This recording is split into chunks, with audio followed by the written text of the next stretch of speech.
반갑습니다. 임상심리사 실기시험 이제 첫 번째로 기초심리상담 우리가 이제 공부를 하는데요. 이제 이 기초심리상담 우리가 공부를 할 때 여러분이 이제 물론 뭐 문제풀이 할 때 제가 좀 더 자세히 말씀을 드리겠지만 임상심리사 실기시험을 준비할 때는 이렇게 자꾸 쓰면서 연습을 하셔야 된다는 거 여러분이 꼭 기억을 하시면서 이제 왜 필기시험 준비할 때는 우리가 이제 교재 보면서 중요한 내용 이런 게 있었지 이렇게 하고 넘어가도 이렇게 큰 문제가 안 됐잖아요. 근데 이제 사실 실기는 이제 어쨌든 쓰는 문제가 나오기 때문에 손으로 자꾸 써보는 그런 연습을 하셔야 된다. 이거 꼭 기억하시고, 특별히 기초심리 상담은 우리가 이제 상담을 실시하는 거를 우리가 염두에 두고 이제 이 과목이 이렇게 편성이 되어 있습니다.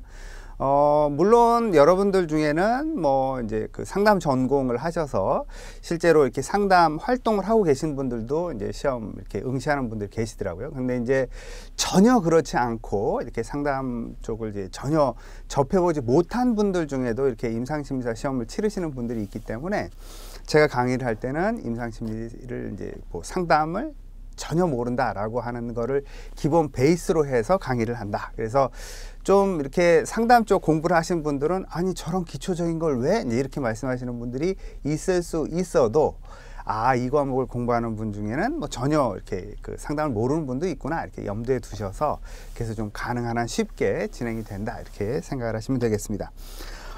그러면 이제 우리가 큰 1번 핵심 이론 1번에 보시면 임상 장면의 초기 면담, 임상 장면의 초기 면담 이렇게 얘기를 하면 이제 뭐 실제 상담을 할 때 우리가 이제 상담자, 내담자 이렇게 앉아가지고 첫 번째 면담을, 그러니까 첫 번째 상담, 1회기 상담을 시작하는 거에 대해서 이야기를 하는 겁니다. 이제 여러분이 이제 생각을 하시면 혹시 상담을 받아보신 분들은 뭐 이렇게 일반적으로 상담소에서 어떻게 진행이 되는구나 라고 하는 걸 아시겠습니다만, 기본적으로 상담을 받으려고 하면 상담소에 전화를 해서 스케줄을 잡고 그 다음에 이제 초기 면담을 하러 이제 가게 되죠. 초기 면담을 하러 가면 개인에 대한 기본적인 사항들을 작성을 하고 초기 면담을 하는 상담사가 보통은 따로 있습니다. 그래서 초기 면담을 하는 상담사가 그 내담자에 대해서 이제 기초적인 것들을 쭉 상담을 하고 나서 그 다음에 실제 상담을 할 사람에게 매칭이 되는 이런 방식으로 상담이 진행되는 게 일반적인 세팅 장면에서의 상담이에요. 물론 그렇지 않고 초기 면담을 하는 상담사와 실제 상담을 진행하는 상담사가 동일한 경우도 있습니다. 그런데 이제 그 세팅이 잘 돼 있는 그런 상담소다 그러면 초기 면담을 하는 상담사가 따로 있고요. 그 초기 면담을 하는 상담사가 이 내담자를 상담한 이후에 누가 상담하는 게 가장 효과적이겠다라고 해서 이제 상담사, 실제 상담을 진행할 상담사와 이 내담자를 이렇게 매칭시켜주는 역할을 하는 것이 초기 면담을 하는 상담사의 주된 역할이다 이렇게 생각을 하시면 됩니다. 그래서 그 세팅 하에서의 어떤 진행이다 이렇게 우리가 생각을 하고 내용을 보시면 이 내용이 그런 내용이구나 라고 하는 걸 아실 수가 있겠습니다. 그러니까 거기 보시면 임상 장면 초기 면담에서의 주요 목표, 그러니까 초기 면담을 하는 상담사가 어떤 목표를 갖고 딱 한 번 상담하는 거니까요. 물론 초기 면담을 하는 상담사가 뭐 한 번 안 하고 한 2번 내지 3번 하는 경우도 있어요. 어떤 경우에 2번 내지 3번을 하냐면 심리 검사를 이렇게 좀 자세하게 진행을 했을 때는 심리 검사를 실시하는데 시간이 오래 걸리거든요. 그리고 심리 검사 자체를 해석해 주는데 시간이 오래 걸리기 때문에 그래서 한 2번 내지 3번 정도 상담을 하는 경우도 있습니다. 근데 심리 검사를 이렇게 자세하게 하지 않는 경우에는 한 번만 하고 만다. 그래서 초기 면담 이제 매칭해주는 그 상담사가 이제 상담을 할 때, 한 번 상담을 할 때 상담 목표를 어떻게 잡냐라고 하는 걸 얘기하는 겁니다. 그래서 이제 동그라미 1번, 2번은 어떤 특징이 있냐면 탐색하는 거예요. 이 내담자에서 탐색을 해. 탐색을 해서 문제를 파악하는 거. 이게 이제 여기 첫 번째 초점이고, 두 번째는 이 내담자와 치료적 관계를 형성해야죠. 한 번만 상담하는데도 치료적 관계를 형성해야 되냐?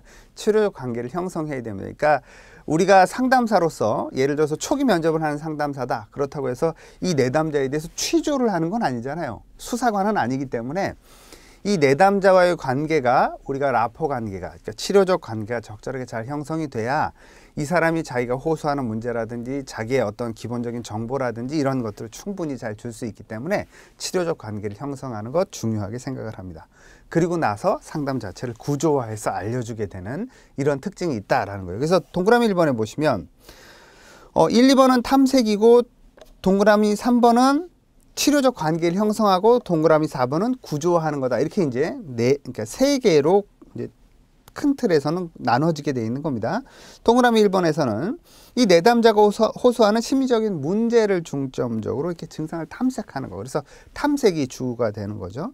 그다음에 동그라미 2번에서는 이 내담자는 어떤 기대가 있나, 원하는 게 뭔가라고 하는 걸 탐색하는 거. 이게 이제 두 개가 동그라미 1, 2가 탐색이 되는 거고요. 그다음에 동그라미 3번에서는 그래서 이 내담자와 치료적 관계를 형성합니다. 그리고 동그라미 4번에서는 전반적인 치료 과정은 이렇게 진행될 겁니다 라고 하는 상담을 구조화하는 그런 작업을 하게 된다라는 거죠. 그래서 어쨌든 초기 면접해서 이 초기 면접하는 상담사가 내담자에 대한 충분한 정보를 파악을 해서 그걸 보고서를 작성을 하고 어떤 틀을 만들어서 주는 거죠. 그래서 본 상담하는 사람에게, 이제 본 상담하는 상담사에게 전달이 되는 그런 걸 하기 위한 이런 작업을 하는 거다. 그래서 거기 두 번째 보시면 임상장면의 초기 면담 과정에서 내담자의 행동 관찰. 그러니까 초기 면접하는 이 상담사는, 초기 면접 상담사는 이 내담자를 우리가 이제 정보를 파악할 때 이 내담자의 다양한 행동에 대해서 파악을 해야 되는 거잖아요. 그러니까 물론 행동만 파악하는 게 아니라 이 내담자의 문제를 파악하기 위해서 1차적으로 이 내담자의 외형적인, 행동적인, 그 전체적인 그런 정보들을 파악하는 겁니다. 그래서 보시면 동그라미 1번에선 말과 표현에 대해서 파악을 합니다. 이 사람이 말하는 게 빨리 말을 하는지, 혹은 느리게 말을 하는지, 혹은 억양이 좀 높게 말을 하는지, 그러니까 흥분돼서 말을 하냐, 혹은 아주 이완된 상태에서, 그러니까 아주 이완된 상태다 그럼 좀 우울이라든지 이런 게 좀 우리가 유추를 해볼 수가 있는 거죠. 그 다음에 동그라미 2번에서는 이 그 내담자가 신체 동작은 적절하게 나오냐라는 겁니다. 그러니까 신체 동작이 적절하게 나오냐 그러면 축 처져가지고 이렇게 이제 나오는 사람도 있고, 어떤 사람은 막 손을 막 흔들면서 막 이렇게 이제 자기 감정을 얘기하는 사람도 있을 수 있잖아요. 그러니까 이 사람이 신체 동작은 적절한 수준인지, 과하면 어떤 표현을 할 때 좀 과하다라든지, 아니면 전반적으로 동작이 없다라든지 뭐 이런 것들을 파악을 하게 됩니다. 그 다음 이제 면담 태도. 이 그 내담자가 이제 예를 들어서 태도 자체가 뭐 뒤로 이렇게 기대 앉는다든지, 의자에 앉는데도 이렇게 앞으로 앉아가지고 몸을 이렇게 앞으로 상담사에게 이렇게 딱 그 뭐 이렇게 기울이는 사람도 있고, 어떤 내담자는 의자 이렇게 그 깊숙이 앉아가지고 뒤로 딱 기대 앉아서 이렇게 좀 그 상담사를 이렇게 쳐다보는 약간 이제 그런 느낌상 좀 거만한 그런 느낌을 주는 그런 내담자들도 있죠. 그러니까 이제 이 사람이 취하고 있는 어떤 면담 태도는 어떤 태도를 취하냐, 적극적인 태도를 취하냐, 아니면은 그냥 막 딴 고개를 돌리고 딴 데 쳐다보면서 이제 하는 그런 상담을 안 받으려고 하는 태도를 취하냐, 이런 것들에 대해서 이야기를 하는 겁니다. 그 다음에 동그라미 4번에서는 이제 용모와 외모, 이 사람이 적절하게 계절에 맞도록 옷을 입었냐, 혹은 그 옷의 청결 상태는 어떠냐, 뭐 이렇게 손톱이라든지 이런 건 적절하게 뭐 이렇게 잘 단정하게 그 정리가 돼 있고, 뭐 이렇게 그 좀 청결한 상태가 어떠냐, 이런 것들을 이제 파악을 하는 겁니다. 왜 그러냐면 정신적으로 문제가 아주 심각한 사람들 같은 경우는 계절에 맞지 않는 옷을 입는 경우가 많고요. 여름에 겨울옷을 입고 온다든지, 겨울에 여름옷을 입고 온다든지 이런 경우. 그 다음에 청결 상태도 아주 이렇게 불결한 경우도 상당히 많습니다. 그러니까 다른 사람이 나를 어떻게 보아서 나를 어떻게 내가 잘 가꿀 것이다, 이렇게 자기 적절하게 자기를 그 가꾸고 적절하게 자기를 보호하는 이런 기능이 잘 안 되는 경우죠. 그런 경우가 있기 때문에 용모나 외모에 대해서 우리가 잘 파악을 하는 거 대단히 중요합니다. 그 다음에 이제 감정에 대한 정서적인 반응이 적절하게 나오는가, 아주 슬픈 얘기를 하는데 아무 무감동하게 이렇게 쭉 얘기를 한다든지 이런 경우도 정신적인 문제가 좀 심각한 경우에 그럴 수가 있습니다. 아니면 그냥 뭐 아주 사소한 얘기를 하는데 막 눈물을 막 흘려 있어요. 과한 감정이 나온다라든지 이런 정서적인 반응의 정도는 어떤가라고 하는 거. 그리고 이제 이해력, 내가 질문한 거에 대해서 적절하게 얘기를 하는가, 우리가 대화가 잘 소통이 되는가라고 하는 거, 이해력 수준은 어떻다라고 하는 거. 그 다음에 동그라미 7번에서 이제 의사소통 능력이라고 하는 거. 그래서 이 사람하고 얘기하는데 도대체 말이 안 통하네. 그래서 그 이제 상담사의 어떤 질문이라든지 이런 데 있어서 엉뚱한 소리를 한다든지, 아니면 상담사의 작은 제스처에도 아주 큰 반응을 보인다라든지 이런 것들을 이제 우리가 기술을 하게 돼 있습니다. 그래서 전반적인 행동 관찰은 이런 내용들을 기술을 하는 거고요. 그 다음에 이제 임상적 면접 내용, 초기 면접하는 사람들이 그러면 어떤 내용들을 우리가 파악을 하는가는, 이거 우리가 앞에서 얘기한 건 행동에 대한 걸 얘기를 하는 거고, 그 다음에 이제 그 면담을 통해서 질문을 통해서 파악하는 내용들은 거기 보시면 동그라미 1번에 이제 신상 정보를 파악하는 거죠. 뭐 그 가장 기본적인 신상, 나이, 그 다음에 이름부터 시작, 이름, 성별, 나이, 그 다음에 뭐 어떤 결혼 상태라든지 뭐 학력 수준이라든지 이런 것들이 왜 필요하냐면 이 사람이 보통 이제 이 내담자가 학력 수준이 어느 정도 된다, 혹은 결혼 상태가 이제 결혼을 했다, 혹은 결혼했다, 이혼했다, 아니면 뭐 이제 뭐 어떤 상태다, 뭐 사별을 했다, 뭐 이런 것들이 이제 쭉 알아야 우리가 이제 그 다음에 본 상담을 진행하는 그 상담사가 이 내담자에 대해서 어떤 그림을 그려서 상담을 진행할 수 있기 때문에 그렇다라고 하는 거죠. 그 다음에 이제 동그라미 2번에서는 그러면 이 내담자가 주로 호소하는 건 뭐냐? 우울해 죽겠어요 라고 한다든지, 아니면 뭐 그 주변 사람들이 나를 괴롭혀서 미치겠어요 라고 한다든지, 아니면 내가 어떻게 살아야 될지 모르겠어요 라고 한다든지, 이 내담자가 주로 우리가 뭐 보통 1시간 정도 초기 면접을 하는데요. 1시간 정도 상담을 할 때 주로 반복해서 하는 말이 있더라는 거죠. 그래서 그 말이 어떤 말인가 라고 하는 게 주호소 문제에 해당이 되는 거고, 그 다음에 동그라미 3번에서는 현 병력, 현재 어떤 병력을 갖고 있나요? 질병의 이제 유무를 이야기를 하는 거예요. 그래서 그 정신적인 것도 포함해서 어떤 신체적인 것도 다 이야기를 하는 겁니다. 그래서 이제 현재 어떤 약을 먹고 있다라든지, 아니면 뭐 보통 상담을 하다 보면 정신과에서 무슨 진단을 봐서 무슨 약을 먹고 있어요, 이렇게 이제 막 이야기하는 그런 내담자들이 의외로 많습니다. 그래서 이제 현재 어떤 걸 앓고 있구나, 어떤 그 증상이 있어서 정신과 치료를 받고 있구나라고 하는 거. 이제 뭐 보통 이제 상담 장면에서 보면 이제 우울증 약 먹고 있는 그 내담자들, 그 다음에 조울증 약 먹고 있는 내담자들, 그 다음에 제가 상담했던 케이스 중에는 이제 정신분열증 약을 먹고 있는 내담자들, 이런 내담자들이 가끔 옵니다. 그러니까 이제 현재 어떤 약을 먹고 있고 어떤 진단을 받아서 어떤 치료를 하고 있는지. 근데 뭐 이렇게 상담을 해보신 분들은 아시겠습니다만, 정신과에서는 이렇게 치료적 접근을 많이 안 하고 주로 이제 이렇게 약을 이렇게 많이 사용을 하기 때문에, 그래서 정신과에서 약 먹고 상담받으러 오는 경우, 이런 경우가 많은 거죠. 그 다음에 동그라미 4번에서는 그러면 지금은 안 그렇습니다만 과거에 어떤 병력이 있었다라든지, 뭐 과거에 우울증을 앓았었다라든지 뭐 이런 거. 제가 뭐 1년 전쯤에 뭐 우울증 약을 먹었어요, 이렇게 이제 얘기하는 내담자들이 있거든요. 그래서 그런 과거 병력에 대해서 파악을 하는 거고요. 그 다음에 동그라미 5번에서는 이제 병 전 성격에 대해서 파악을 한다라는 거예요. 그러니까 지금 이 증세가 나타나기 이전에, 요 증세가 나타나기 바로 이전에 어떤 성격을 갖고 있습니다. 제가 이번에 이렇게 되기 전에는 상당히 활발한 성격이었는데요, 뭐 이렇게, 아니면 다른 사람들하고 잘 어울리는 성격이었는데요, 이런 식의 얘기를 하는 것들. 그래서 요 증세가 나오기 이전의 성격은 어떤 성격이었냐라고 하는 걸 이제 우리가 파악을 하는 거죠. 그 다음에 이제 동그라미 6번에서는 개인력이라고 해서 어떤 이제 발달적인 특성이 있냐라는 거죠. 뭐 어렸을 때 뭐 친구 관계가 어땠고, 부모님은 어땠고, 그 다음에 어렸을 때 어떤 곳에서 살았는데, 그래서 주변에서 어떤 자극을 받았고, 뭐 이런 거. 개인적인 어떤 발달적 그런 스토리를 이야기를 하는 겁니다.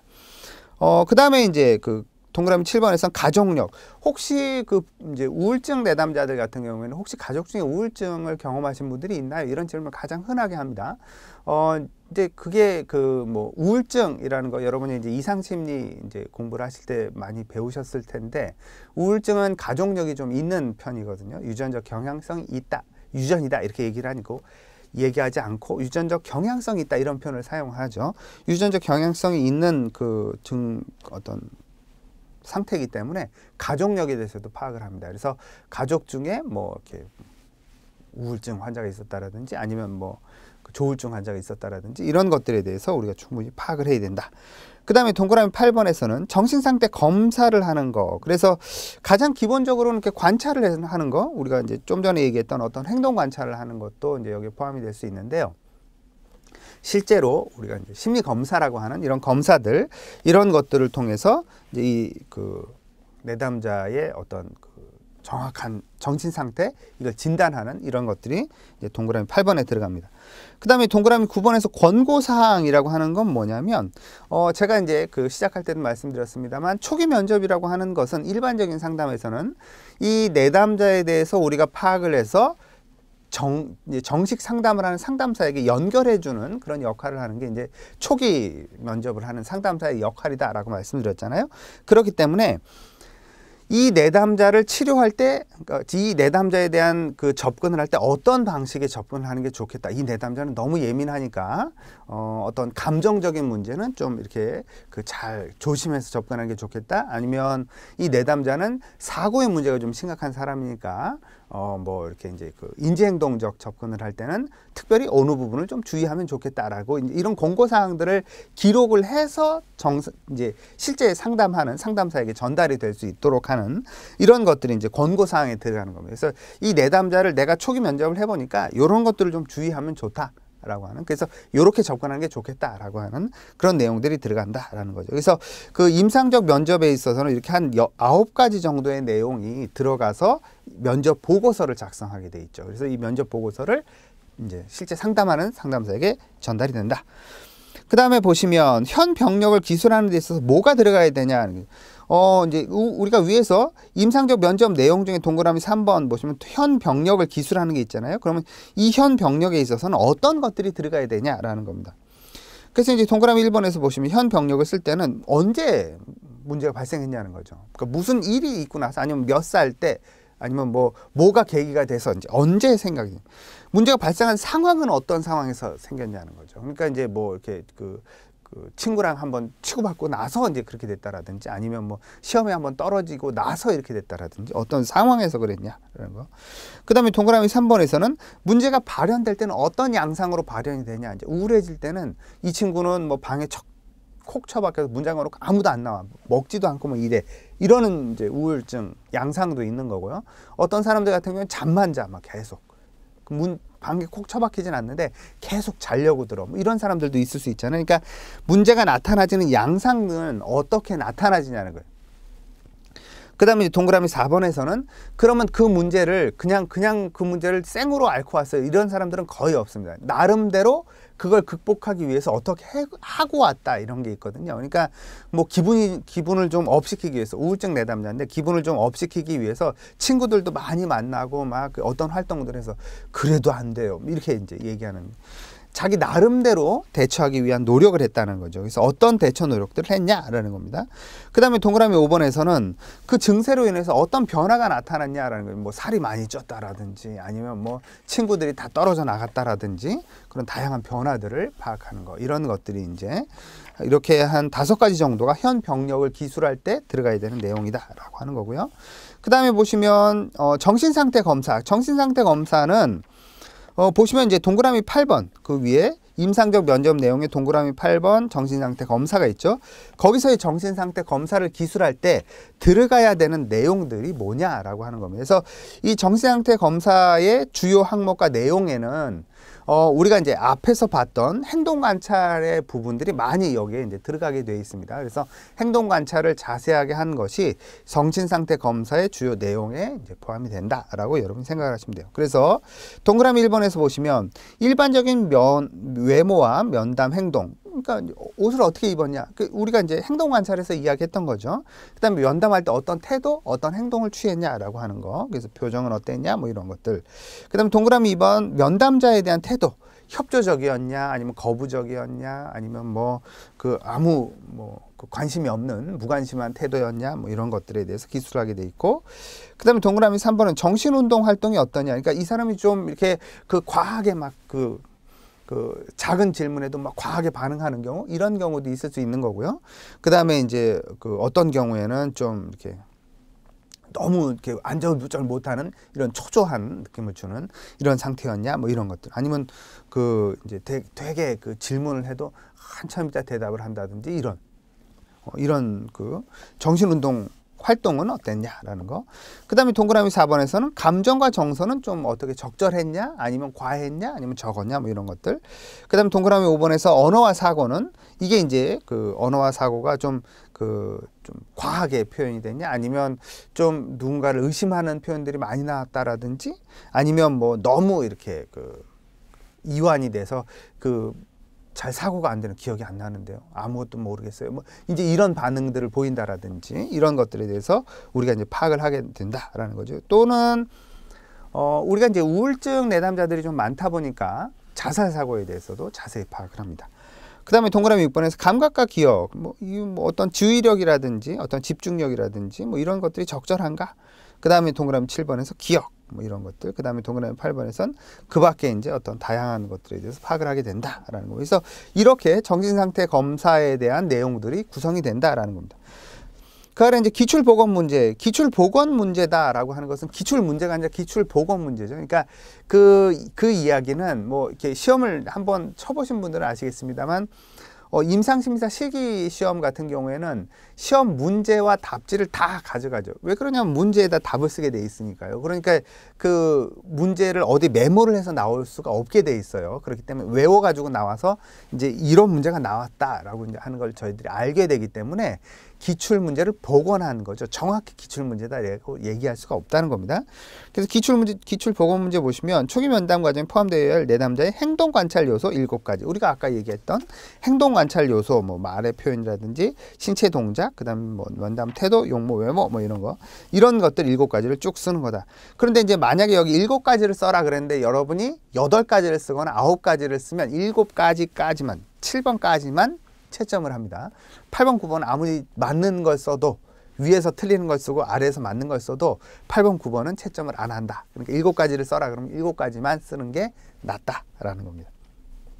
그래서 이렇게 기술을 하시면 되고, 그 다음 핵심 이론 2번 보시면 임상 장면의 평가 면담이라고 하는, 임상 장면의 평가 면담을 할 때는요,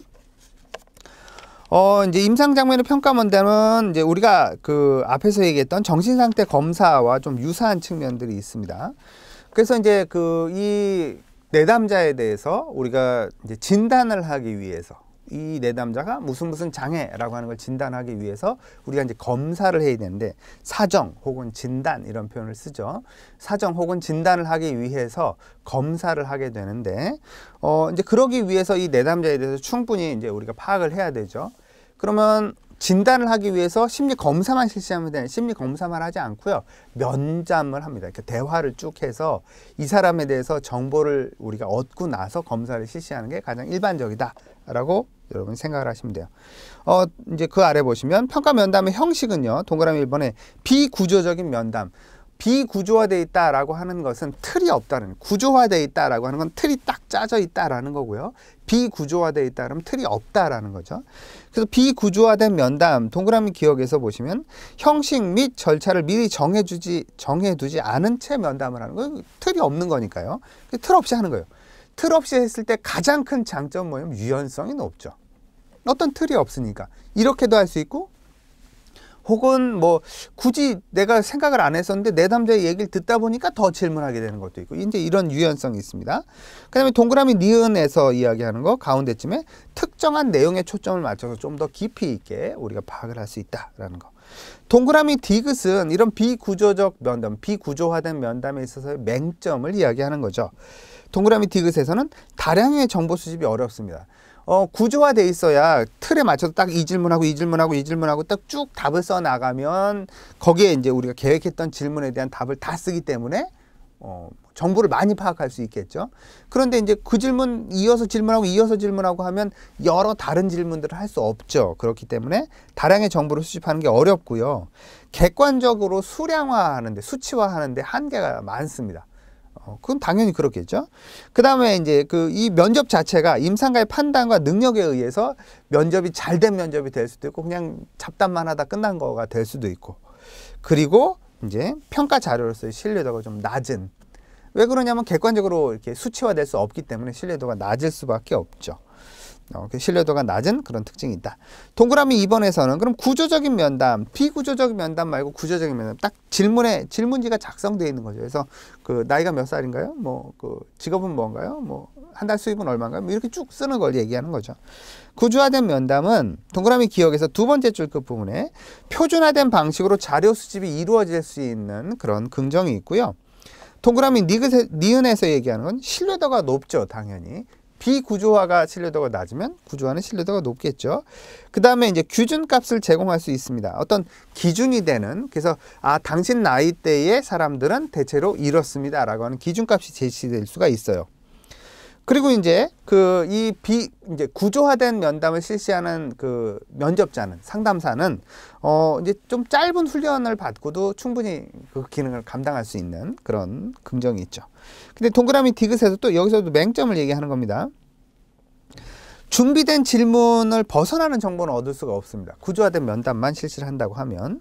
그렇기 때문에 융통성이 없죠. 그 다음에 어떤 내담자의 자발성이 이렇게 도출되기는 참 어렵다라고 하는 그런 특징이 있습니다. 그래서 동그라미 3번 반구조적 면담, 반구조화된 면담 이런 걸 실시합니다. 그래서 비구조의 장점과 구조의 장점 이 두 개를 이제 매칭을 시킨다라는 겁니다. 그래서 두 개의 장점을 동시에 살린 거. 동그라미 니은에서 얘기하는 건 임상적 판단가가 이제 그 적절히 판단해서 절차와 내용을 이제 약간 수정해서 진행을 할 수도 있고요. 그다음에 취약한 부분을 구조적 면담으로 이제 보완하는 그런 것도 가능하고. 그래서 뭐 이렇게 그 반구조적 면담을 실시할 때 동그라미 디귿에서는 보완 절차로 사용할 경우 임상과 융통성을 최대한도로 보장할 수 있는 그런 장점들이 있다. 장점 모아서 장점이 되는 수가 있고 단점 모아서 단점만 되는 수도 있다라고 하는 게 어떻게 활용하느냐의 차이라는 거죠. 그 다음에 이제 평가 면담의 내용. 그러면 우리가 평가 면담을 할 때는 어떤 내용들이 들어가야 되냐라는 겁니다. 동그라미 1번에서는 심리평가의 이유라는 거예요. 심리평가의 사유. 뭐 때문에 심리평가를 하냐라고 하는 거. 그래서 이제 문제가 뭐냐를 파악을 합니다. 여기서는. 그래서 동그라미 기억에서는 내담자가 갖고 있는 부적응의 문제, 의뢰된 사유, 왜 상담이 의뢰되냐, 왜 검사가 의뢰되냐라고 하는 거죠. 그 다음에 문제와 관련된 환경 및 생활 환경에 대한 정보. 그래서 동그라미 니은에서 두 번째 줄에 보시면 주 문제 혹은 주 증상 이런 표현을 많이 씁니다. 그래서 주 증상이 어떤 거냐라고 하는 거. 동그라미 디귿에서는 첫 줄 가운데 주 문제, 주 증상의 구체적인 특징이라든지 발생 경과, 그 문제가 생활에 미치는 영향, 대처 노력 이런 것들을 우리가 이제 파악을 하게 되는 거. 그 다음에 동그라미 리을에서는 이 문제가 뭐다라고 하는 것들이 이제 생활에 어떤 영향, 이 문제 때문에 이 사람이 이러이러한 생활이 안 되겠구나라고 하는 이런 영향들을 파악을 해서 우리가 잠정적인 가설을 한번 만들어 볼 수 있다라는 겁니다. 그러면 동그라미 2번에서 이야기하는 발달사적인 정보, 내담자가 어떤 발달적 특징이 있냐, 어렸을 때 그 부모와의 관계는 어땠고, 그러니까 애착, 보통 이야기하는 그 주 양육자와의 애착은 어땠고, 그래서 가정 분위기는 어땠고, 이제 이런 것들을 발달을 우리가 쭉 파악을 하는 거죠. 학교 다닐 때는 어땠고, 이런 거. 이런 발달을 쭉 우리가 파악을 하는 건 내담자를 이해하기 위해서 그렇다라고 하는 거죠. 그래서 동그라미 기억에서 보시면 가운데쯤에 역사적, 사회적, 가족적 및 발달사적 정보들을 수집하는 겁니다.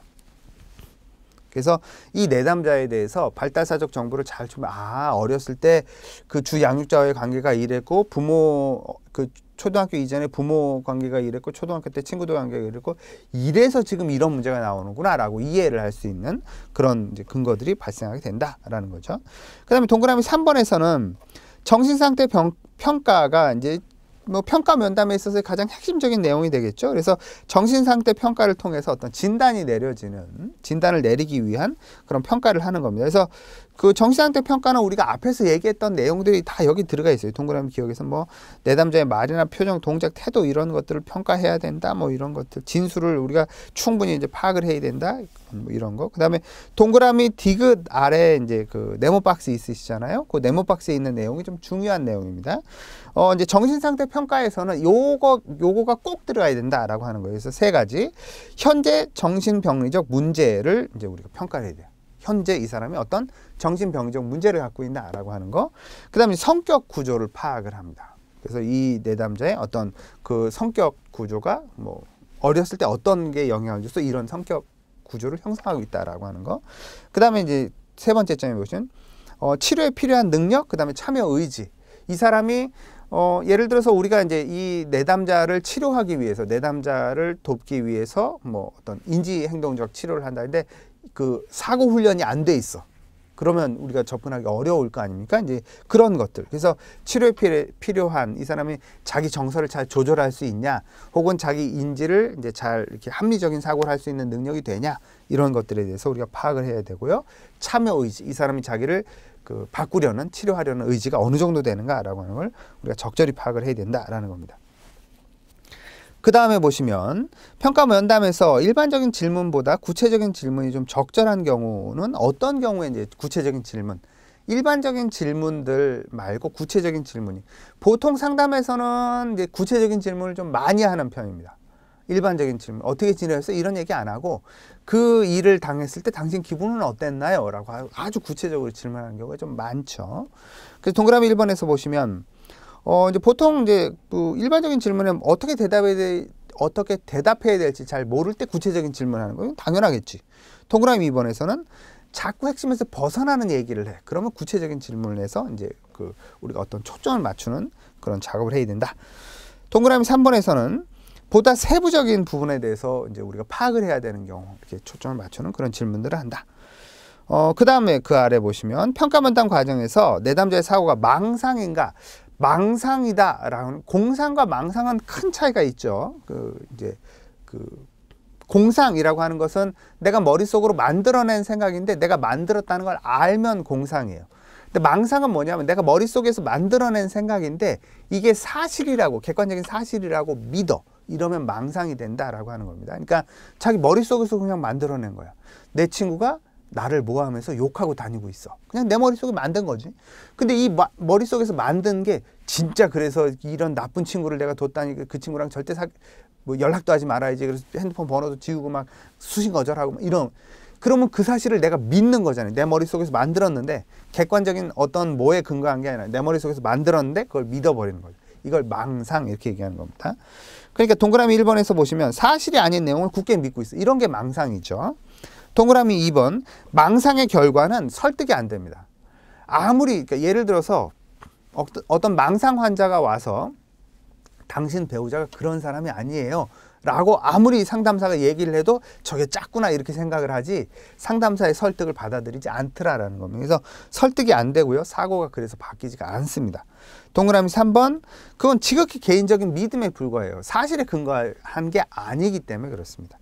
그래서 지극히 개인적인 믿음에 불과하고 뭐 누군가에게 받아들여질 수 없는 그런 사고다. 이런 것들이 이제 망상의 특징이다라는 겁니다. 적중 예상 문제 거기 보시면 평가 면담에서 정신상태 평가에 포함되는 내용 범주 3가지. 우리가 아까 이제 그 박스에 있는 거, 그래서 보시면 뭐 이렇게 정신병리적 문제를 평가하는 거, 현재 어떤 병리적 문제를 평가하는 거, 그럼 성격 구조를 파악하는 거, 치료 필요한 능력이 있다, 혹은 그 사람이 참여 의지가 높다라고 하는 거, 이런 것들을 이제 쓸 수 있다라는 겁니다. 그래서 이런 것들은 우리가 이제 자꾸 써보면서 연습을 해야 실제 문제가 나왔을 때 그 문제를 쓰는데 정답을 쓰는데 문제가 없지, 그냥 눈으로만 자꾸 이렇게 공부를 하시면 여러분이 나중에 이제 시험 치를 때 좀 어렵다라는 거예요. 그래서 공부를 할 때는 쓰면서 공부를 하는 게 여러분에게 도움이 많이 된다. 꼭 기억하시면 되겠습니다. 수고하셨습니다.